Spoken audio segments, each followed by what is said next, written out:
নমস্কার বন্ধুরা, good morning সবাইকে। আজকে রবিবার, ছেলের আজকের আর টিউশন নেই, ছুটি। তো তার জন্যই সকাল সকাল আর ওকে নিয়ে বেরোতে হয়নি। তো সকালের যা যা কাজ আছে সেগুলো, স্নান করা, জামা কাপড় কাচা, বাসন মাজা আর ঠাকুর পুজোটাও সেরে নিলাম। আর একটু পরেই ওরা দুজনে বেরোবে হাটের দিকে।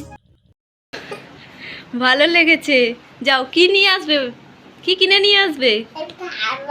আর কি খেজুর লাজেন? আচ্ছা ঠিক আছে। আর এই যে ওরা বেরিয়ে পড়েছে, আর ছেলে এখন জুতো খুঁজছে কিন্তু পাচ্ছে না খুঁজে। আর ওরা বেরিয়ে গেলেই ঘরের বিছানাপত্র সব গুছিয়ে নেব। জুতো পেয়ে গেছে আর ও নিজে থেকেই পরে নিচ্ছে।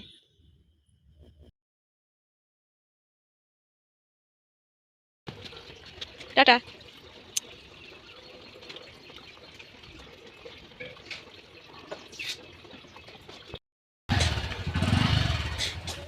এই বাচ্চারা কেমন আছিস সব?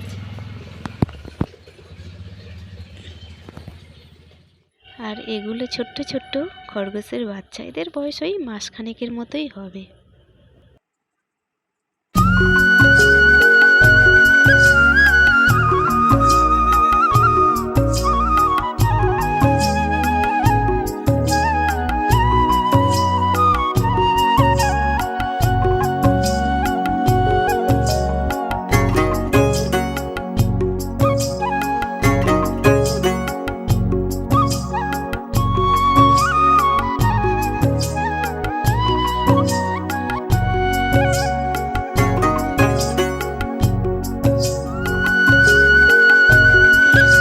ওরা বাজার থেকে ফিরে পড়েছে, আর কি কি বাজার করে এনেছে দেখো তোমরা।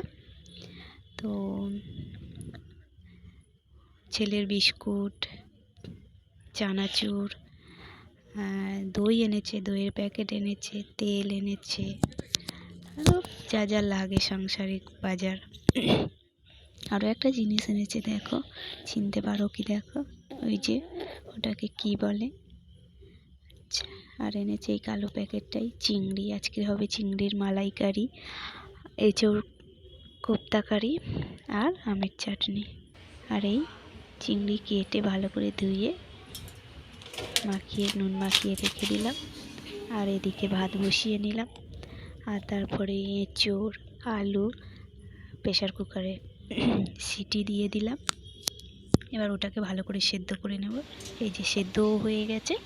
এবার ওটাকে ভালো করে ম্যাশ করে বিভিন্ন রকম মশলা দিয়ে, যেমন নুন, তেল, ধনে গুঁড়ো, জিরে গুঁড়ো, গরম মশলা, সমস্ত কিছু মশলা দিয়ে ভালো করে মাখিয়ে সেটাকে বলের আকারে, গোল গোল করে বলের আকারে গড়ে নেব।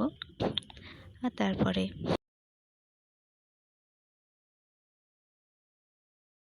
আরও একটা কথা বলা হয়নি, কালো জিরে, বেসন এগুলোও দিতে হবে। কালো জিরেটা দিলে ভালো টেস্ট হয়। তো এগুলো দিয়ে ভালো করে মাখিয়ে বলের আকারে গড়ে নেব। তারপরে এদিকে আমি মিক্সারে পেঁয়াজ, রসুন, কাঁচা লঙ্কা, জিরে, আদা ইত্যাদি দিয়ে ভালো করে একটা পেস্ট বানিয়ে নেব। আর তারপরে এই যে বলগুলো ভালো করে ছাঁকা তেলে ডিপ ফ্রাই করে নেব। ভালো হয়ও খেতে এগুলো, লাল লাল করে ভেজে নেব। যে লাল লাল করে ভাজাও হয়ে গেছে, তো তারপরে ওগুলোকে একটা জায়গায় তুলে নেব। এই যে মিক্সারে মশলাটা বেটে নিলাম, তারপর তেলের ওপর গরম মশলা দিয়ে একটু নাড়াচাড়া করে তারপরে তাতে পেঁয়াজ কুচি দিয়ে একটু ভালো করে কষিয়ে নেব। এই যে পেঁয়াজটা ভালো করে কষিয়ে নিচ্ছি। আর তারপরে এতে মশলাটা অ্যাড করব।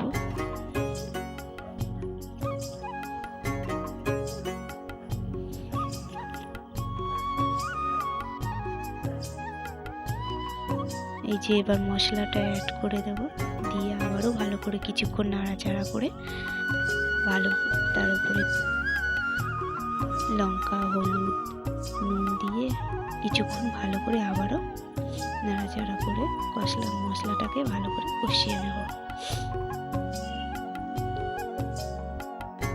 কষিয়ে নেওয়ার পরে সেটাতে জল দিয়ে দেব, দিয়ে আবার একটু ভালো করে ফুটিয়ে নেব।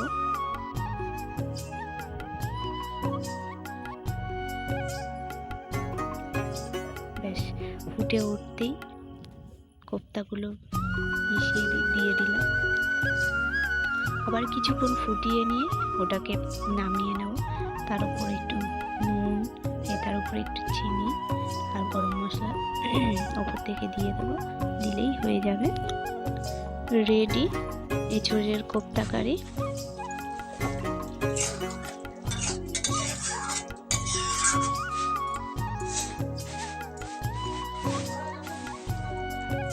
তো তারপরে চিংড়ি মাছের মালাইকারিটাও করে নেব। তো এই যে মালাইকারির গ্রেভিটা ফুটে উঠতেই চিংড়ি মাছগুলো দিয়ে দিলাম।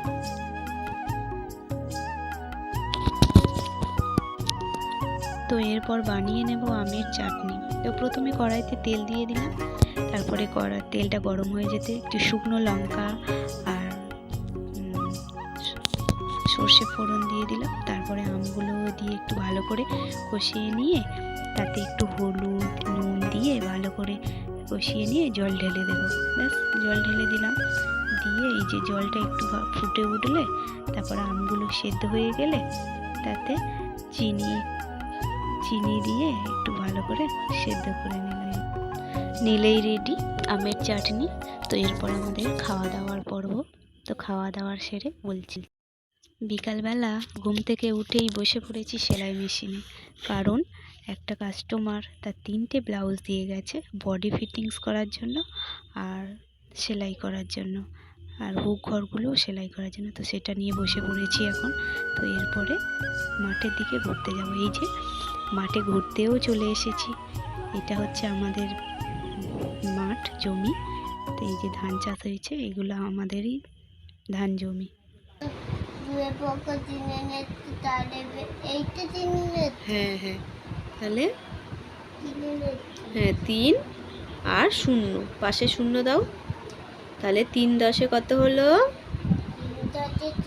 হ্যাঁ লিখে দাও, 0টা লিখবে তো, পাশে দিয়েছো 3-এর পাশে। এখন বাজে সন্ধ্যা 7টা আর ছেলেকে নিয়ে পড়তে বসেছিলাম। তো এখানেই ব্লগটা শেষ করলাম। গুড নাইট সবাইকে, ধন্যবাদ।